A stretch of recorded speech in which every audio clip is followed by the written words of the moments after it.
এটা কি করলেন বরিশালের দর্শকরা? জুতা মারলেন খেলোয়াড়দের গায়ে, ভেঙে চুরে ফেলল মঞ্চ। কি হয়েছিল ফরচুন বরিশালের খেলোয়াড়দের সাথে? কেন ভেঙে চুরে ফেলল দর্শকরা মঞ্চ? কেন তারা টিকতে পারল না 5 মিনিটও বেলস পার্কে? আজকে আপনাদেরকে জানাবো সব কিছু এই ভিডিওতে।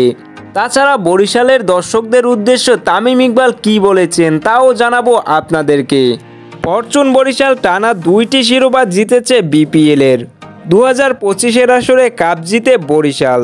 এরপর বরিশালের ক্রিকেট প্রেমীদের সাথে দেখা করার জন্য বরিশালে যান সব খেলোয়াড়, যেখানে দেখা গেছে লক্ষ লক্ষ দর্শক।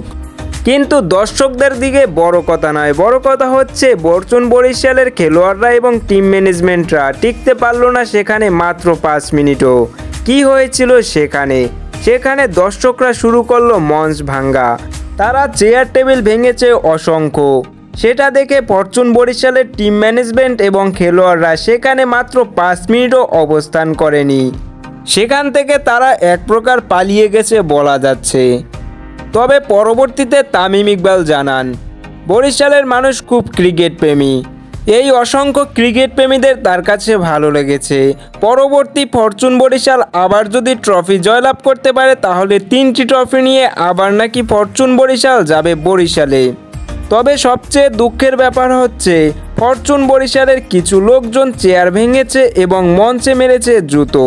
প্রতিদিনের সকল প্রকার খেলাধুলার আপডেট পেতে অবশ্যই চ্যানেলটিকে সাবস্ক্রাইব করে পাশে থাকা বেল আইকনটি বাজিয়ে রাখুন, যাতে খুব সহজেই খেলার আপডেট পেতে পারেন।